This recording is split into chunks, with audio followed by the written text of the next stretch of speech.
Enséñanos tu palabra, Señor. Permítanos a través de ella que sea nuestra luz, nuestra salvación, Padre. Padre mío, oramos por los que están enfermos, Señor, que tu presencia sea sobre ellos, Padre, alentándoles, dirigiéndoles, Padre, llenándoles de tu amor, de tu gracia, de tu presencia maravillosa, Padre. Y que todos juntos, Padre mío, podamos exaltarte, caminar, Señor, en tus consejos, guiados por tu Espíritu Santo, Señor, sostenidos por tu amor, sostenidos por tu gracia, sostenidos por tu bondad infinita, Padre. Tú eres bueno, tú eres maravilloso, Señor. Tú eres todo para nosotros, Señor. Enséñanos, Señor, porque queremos aprender a depender de ti, a andar confiados en ti, esperanzados en ti, Señor, pues tú eres todo para nosotros, Padre. Muchas gracias, mi Rey, muchas gracias. Dios te bendiga, mi hermano, mi hermana, gracias por acompañarnos en este día. Gracias porque al unirnos en esta hora, tiempo de oración, podemos ser alentados, podemos ser fortalecidos en medio de todas las cosas que tenemos que vivir y tenemos un Dios maravilloso, un Dios precioso que no nos va a dejar. Que nuestra oración sea para que Dios te acompañe, para que Dios te diga, te fortaleza, pero sobre todo lo que hemos venido compartiendo en estos días de poder poner toda nuestra confianza en el Señor. Tenemos ese Dios maravilloso, las promesas que nos da en su palabra son grandes y algo que nos hemos propuesto como ministerio es que tú aprendas a depender constantemente, completamente del Señor. La semana pasada estuvimos compartiendo justamente este tema de poner nuestra confianza o nuestra confianza puesta en el Señor. Y qué hermoso es cuando podemos disfrutar de esa comunión con el Señor. Quiero empezar al menos quiero meditar en 2 salmos. Uno lo leímos en el momento de oración, pero los salmos siempre han sido de bendición para mi vida. Encuentro tantas cosas en medio de ellos porque lo escribió un hombre que en parte supo tener un corazón como el corazón de Dios. La mayoría de los salmos los escribió David y parte de lo que él expresa en estos salmos los escribió, los declaró justamente cuando estaba en medio de batallas. Conocía perfectamente a Dios y pienso que a través de ellos nos dejó tantas enseñanzas que nosotros podemos colocar o poner en práctica. Y que es lo que también Dios anhela, y más ahora que tenemos ese camino abierto a través de Jesucristo, como nos enseña la palabra, nos abrió camino, se rasgó ese velo que nos separaba de la presencia de Dios, y tú y yo, mi hermano, mi hermana, podemos entrar a esa presencia. Es lo que dice la palabra a través de Jesucristo, entrar a esa presencia. Somos redimidos, y la semana pasada estuvimos hablando de esa redención, estuvimos hablando de tomar esa copa de salvación, de invocar el nombre del Señor, como decíamos en el Salmo 116, tomar la copa de la salvación, invocar el nombre del Señor, pero también ponernos al día en todas aquellas cosas que le hemos prometido a Dios, pero que muchas veces nos olvidamos de esas promesas. En cambio, le pedimos a Dios que no se olvide de las que nos da a nosotros. Creo que tiene que haber una reciprocidad entre lo que le pedimos a Dios que cumpla esa promesa, pero también lo que nosotros le prometemos. Pero en el Salmo 31, versículo 14 y parte del 15, la primera parte del 15, hay unas expresiones que me parecen bien interesantes. Y lo voy a leer en la Nueva Traducción Viviente. Dice, pero yo confío en ti, oh Señor. Y digo, ¿qué dice? Tú eres mi Dios. Qué hermosa expresión cuando una persona que ha aprendido a conocer a Dios, a pesar de las dificultades que esté pasando, pueda proponerse cosas específicas en su corazón. Siempre he dicho que uno de los problemas que nosotros tenemos es que se nos abren tantos caminos, hay tantas decisiones para tomar y no sabemos cuál es la mejor decisión. Y ahí nos confundimos y a veces tomamos las peores decisiones en nuestra vida. Y más si tomamos esas decisiones cuando estamos bajo presión. En este Salmo 31, versículo 14, la primera parte dice, pero yo confío en ti. Esa es una decisión. Pero yo confío en ti, Señor. Y digo, no solamente es una decisión interna, no es solamente un pensamiento, no es solamente un sentir, no me gusta esa palabra, pero es la mejor forma de expresar, sino que declara, tú eres mi Dios. Tú eres mi Dios. Esta declaración es una declaración de confianza, de seguridad, y que tú, mi hermano, mi hermana, puedes decirle, Señor, de aquí en adelante, te voy a confesar como mi Dios. Eres quien vas a guiar mi vida. Otros dioses que quizás estén metidos en el corazón, otras cosas que estén ocupando el primer lugar, porque al fin y al cabo en eso se convierten inclusive cosas, inclusive personas. Desplazan la presencia de Dios, desplazan al Dios más importante. El salmista dice, me voy a proponer una sola cosa, en declarar y tomar la decisión de confiar en ti, Señor. Porque la primera parte del versículo 15 creo que lo expresa claramente. Mira cómo lo dice, escucha cómo lo dice. Si tienes una Biblia allí, lo puedes comparar. Dice, mi futuro está en tus manos. Cuando uno comprende quién es Dios, cuando una persona pone su confianza en Dios, se da cuenta que puede descansar en esas promesas de Dios. Igual como está diciendo, y reitero lo que dice ahí en el Salmo 31, versículo 14, pero yo confío en ti, Señor, y digo, tú eres mi Dios. De aquí en adelante, Señor, tú eres mi Dios, porque hay algo que me motiva a hacerlo. Y siempre que tomamos decisiones, tiene que haber una motivación. Esa motivación lo está expresando, ese propósito lo está expresando en la primera parte del versículo 5. ¿Por qué? Porque el salmista sabía, y nosotros sabemos, que nuestro futuro está en las manos de Dios. Con lo único que nosotros contamos es con el ahora, con estos momentos. Pero el futuro, en lo único que podemos ponerlo o poner nuestra esperanza, nuestra confianza, es en las manos del Señor.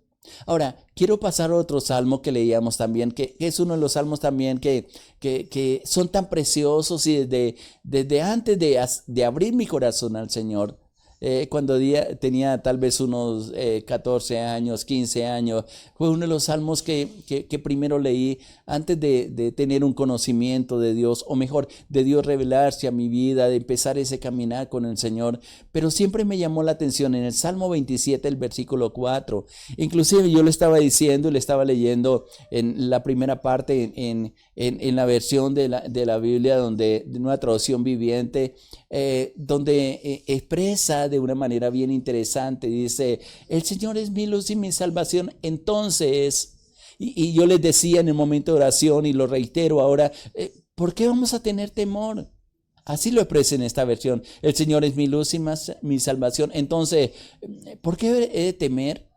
Y luego en ese mismo versículo 1 del Salmo 27 dice, el Señor es mi fortaleza y me protege del peligro. Entonces, ¿por qué he de temblar? Y yo les decía, y lo reitero nuevamente, porque yo sé que hay personas que nos están escuchando, hay momentos que es importante confrontarnos a nosotros mismos. Cuando tú tienes en cuenta muchos de los salmos, te das cuenta que David en muchas ocasiones se confronta a sí mismo. Ahora, ahí mismo en el versículo 27, en el capítulo 27 del libro de los Salmos, el versículo 4, en esta traducción, nueva traducción viviente, me gusta la expresión, y lo he compartido en algunos devocionales anteriores, porque como les decía, a veces tenemos tantas cosas por hacer, tenemos tantas determinaciones que estamos a punto de tomar, pero David tomó la mejor decisión que hombre o mujer alguna puede tomar. Versículo 4 dice, Salmo 27, 4, lo único que le pido al Señor.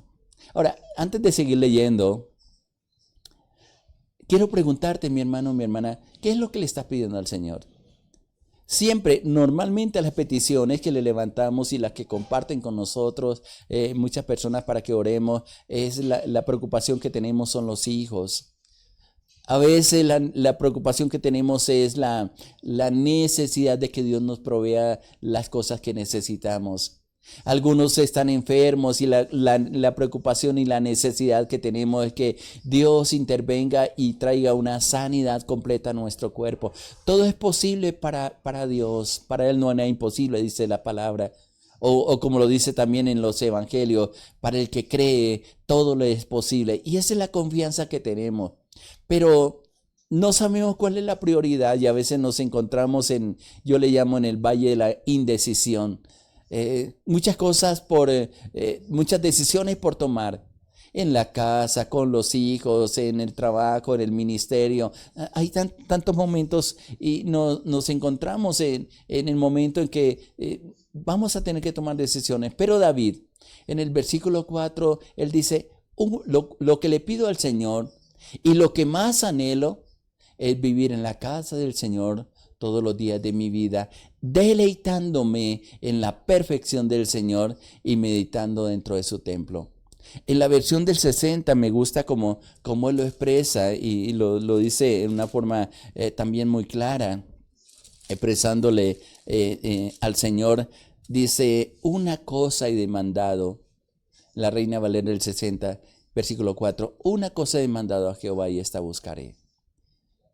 Como les decía, muchas veces tenemos muchas cosas por hacer, pero lo más importante que un hombre, que una mujer puede hacer es tomar una sola decisión, seguir al Señor.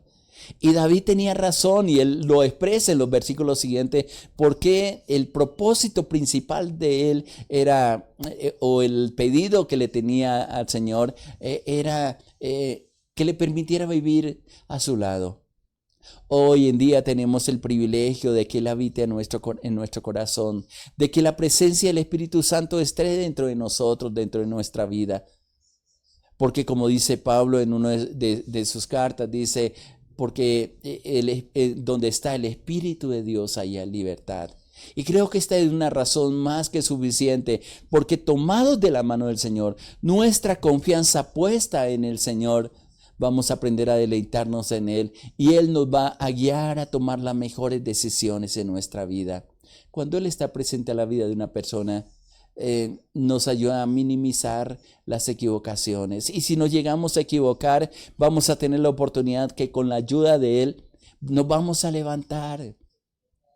No nos vamos a quedar postrados, sino que Él levantará nuestra cabeza. Sí, nos vamos a tropezar. Es natural, pero no te dé temor, porque Dios está a su lado para sostenerte, para guiarte, para levantarte. Inclusive en el versículo 5, siguiendo en esta versión traducción del lenguaje actual traducción del lenguaje actual, dice, pues Él me ocultará allí cuando vengan las dificultades. Muchas veces nosotros hacemos lo contrario. Solamente cuando tenemos problemas, cuando tenemos dificultades, buscamos la presencia de Dios. Pero David conocía a Dios y sabía que iban a venir problemas. Y para ayudarle en medio de esos problemas, qué mejor que permanecer en la presencia del Señor. Y esto es hermoso, poder disfrutar de esa presencia maravillosa del Señor. Porque el Señor dice, pues Él me ocultará cuando vengan las dificultades, me esconderá en su santuario, me pondrá sobre una roca alta donde nadie me puede alcanzar.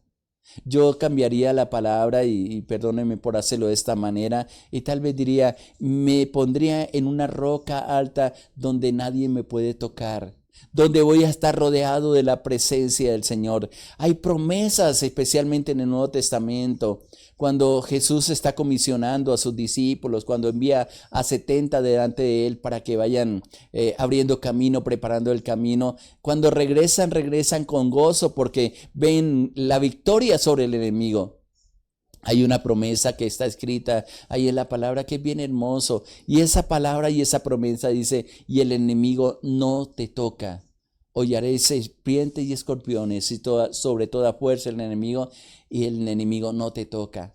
Así de que esa es la confianza. David lo tenía muy claro porque había experimentado la grandeza de Dios, porque en medio de sus angustias, de sus persecuciones, en medio de estar en cuevas, en medio de estar en tantos lugares huyendo del enemigo, lo que le fortalecía a él y lo que te puede fortalecer a ti, mi hermano, mi hermana, es la presencia de Dios en nuestra vida. No hay algo más importante que ello, porque Él dice en nuestra nueva traducción viviente, pues Él me ocultará allí cuando vengan las dificultades.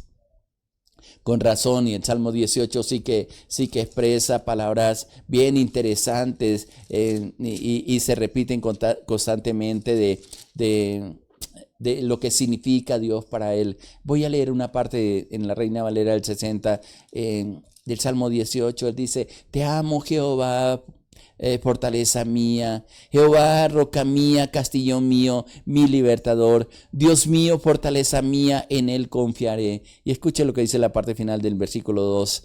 Mi escudo y el fuerte y la fuerza de mi salvación, mi alto refugio. ¿Por qué está tan alegre David? ¿Por qué está dando esta expresión? Me gustan los salmos porque siempre va a haber una motivación, no simplemente porque le pareció decirlo, sino es el resultado de ese caminar con Dios. Y en el versículo 3 dice, invocaré a Jehová, quien es digno de ser alabado, y seré salvo de mis enemigos.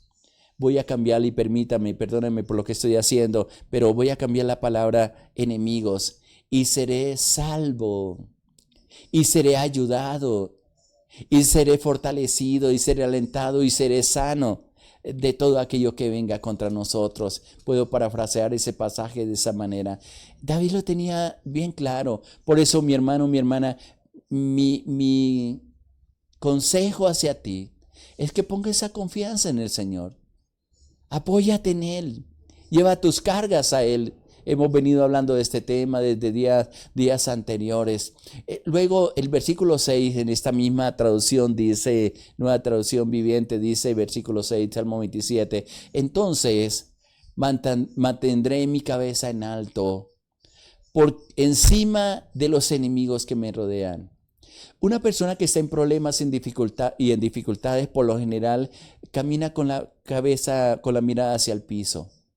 Pero una persona que tiene su seguridad puesta en el Señor, y esta es la diferencia, siempre está con su rostro en alto, porque no hay nada que le acuse, porque si ha cometido errores, ha pedido perdón, sea Dios, sea alguna persona, se ha perdonado a sí mismo y puede caminar con la cabeza en alto. Los problemas, las dificultades nos hacen poner la mirada en el piso, pero una persona que tiene puesta su confianza en el Señor lleva su rostro en alto. Y esto es lo que está diciendo David. Cuando Dios, cuando está conmigo, cuando su presencia, cuando mi único objetivo, como está diciendo en el versículo 4, es buscar la presencia de Dios, mi cabeza va a estar levantada. Y esto está muy conectado con lo que el mismo David dijo en el Salmo 121. Y me gusta la expresión como ahora este salmo. Dice en ese salmo bien precioso, clamando por esa presencia maravillosa del Señor. Y él se pregunta, alzaré mis ojos a los montes. Él necesita una ayuda. Y se hace la pregunta. ¿Te das cuenta que en los salmos se encuentra constantemente confrontarnos a nosotros mismos? Y él se pregunta, ¿de dónde vendrá mi socorro? ¿Quién me puede ayudar en esta situación? Voy a cambiar la palabra socorro. ¿Quién me puede sacar de esta necesidad? ¿Quién me puede proveer? ¿Quién me puede traer sanidad? Los medicamentos, un médico, no sé, una ayuda, un consejo que alguien me dé. Lo primero que tenemos que colocar en medio de todas las cosas es la presencia de Dios. Necesito un socorro, necesito una ayuda. Voy a parafrasear el Salmo 121. ¿De dónde vendrá mi socorro? Y tal vez me gusta en los salmos, y lo he compartido en algunos momentos, poner pausas. Tal vez ahí se queda pensando David, ¿quién me puede ayudar en esta situación? Pero luego recuerda en quién ha puesto su confianza y vuelve y lo expresa. Dice, el único que me puede socorrer, el único que me puede ayudar es mi Dios, es Jehová. Mi socorro viene de Jehová. Y no es cualquier persona, no es un hombre. Como dice en el libro de Números capítulo 23, Dios no es hombre para que mienta, ni hijo de hombre para que se arrepienta. Dice, ese Dios de quien me puede ayudar, de quien viene mi socorro, es el Dios que hizo los cielos y la tierra. Por eso es tan importante, mi hermano, crecer en aprender a poner toda nuestra fe, toda nuestra confianza, toda nuestra seguridad, llevar todos nuestros problemas, todas las preocupaciones que tenemos y confiar en aquel que prometió estar con nosotros todos los días hasta el fin del mundo. Él me pondrá en alto donde nadie me esconderá, dice el Salmo 27, el versículo 5. Él levantará mi cabeza y me pondrá por encima de todos los que me rodean. Y estando ahí en la presencia de Dios, dice, ofreceré en su santuario, ofreceré sacrificios. Y no en silencio, no en escondido, no temeroso, sino con gritos de alegría. Y no solamente con gritos de alegría, con gritos de júbilo, dice otra versión, sino que también dice, y con música cantaré, pero también dice, cantaré y alabaré al Señor. Cuando vemos la grandeza de Dios, cuando Dios nos entrega sus victorias, hay un cántico interior, que aunque quizás la voz de nosotros no sea la mejor voz, con esa voz que tenemos comenzamos a bendecir el nombre del Señor. A veces daremos gritos de alegría. He andado al lado de personas que han estado en silencio por bastante tiempo y de un momento hacen una exclamación y dicen, gloria a Dios. Y a veces volteo a mirar a la persona y le pregunto, ¿por qué esa expresión? Dice, porque conmigo está el único que me puede dar la victoria, quien nunca ha sido vencido y que le he llamado Jehová de los ejércitos porque pelea mi batalla. Él es mi luz, Él es mi salvación, Él es la fortaleza en mi vida, Él es quien trae aliento en todo momento. De ese Dios es que te estoy hablando. Del Dios que está contigo, que conoce tus batallas, que no te va a dejar solo, que trae sanidad, que trae aliento, que trae vida sobre ti, que trae fuerzas en medio de todas las cosas. Así de que mi hermano, mi hermana, adelante. Pon tu confianza completamente en el Señor. Dígale hoy, Señor, quiero caminar contigo. Hoy quiero descansar en ti. ¿Qué tal si oramos y le decimos, Padre precioso, qué hermoso es contar con tu ayuda, con tu bendición? Qué hermoso leer lo que dice tu palabra. Y yo creo, Señor, que esa palabra es verdad. Y yo la anuncio, Señor, para mi hermano, para mi hermana, para cada familia, para cada ministerio, para cada pastor, Señor. Que a veces viene el cansancio, la fatiga, que a veces llegan enfermedades a nuestro cuerpo, Padre. Pero allí te conocemos, Señor, como el proveedor, como nuestra dulce compañía, como nuestro socorro, como nuestra ayuda, como nuestro sanador, como el todo para nosotros, Padre mío. Yo te pido en el nombre de Jesús de Nazaret que te reveles a nuestra vida, que no permita que la fe de mi hermano y mi hermana decaigan, Señor, sino que en este día ellos puedan levantar bandera de victoria, dar gritos de júbilo como hemos leído en este salmo precioso, Señor, y decir que tú, nuestro Dios Todopoderoso, estás con nosotros, que somos más que vencedores por medio de aquel que nos amó, por lo cual, como dice en Romanos 8, Señor, no estamos seguros de que ni la vida, ni la muerte, ni lo alto, ni lo profundo, ni ninguna cosa creada, Señor, podrá separarnos de tu amor, Señor, porque contigo somos más que vencedores. Este escrito lo declaro, lo anuncio, Padre, y sello esta palabra en el corazón de tu pueblo, de tus hijos amados, Señor. Encomendamos nuestra vida en tus manos, la vida de nuestros hijos, Señor. Nuestra esperanza eres tú, y yo sé que tú vas delante, guardándonos, protegiéndonos, Padre, y llevándonos a esas fuentes de agua, Señor. Muchas gracias. Dejo en tus manos a tu pueblo, Señor. Regocíjate en ellos, Padre, y que tu bendición y tu gracia sea a cada paso, Señor. Muchas gracias, Señor. Te damos en el nombre de nuestro Señor Jesucristo. Amén, Señor, amén. Que la bendición, la gracia y la misericordia de Dios sea sobre ti, mi hermano, mi hermana. Adelante, Dios está contigo y Él no te va a dejar. Le habló su pastor Island de los Alvira, la Iglesia Cristiana Sinaí, de la Red de Iglesias Misioneras Internacionales. Muchas bendiciones para todos. Les amamos.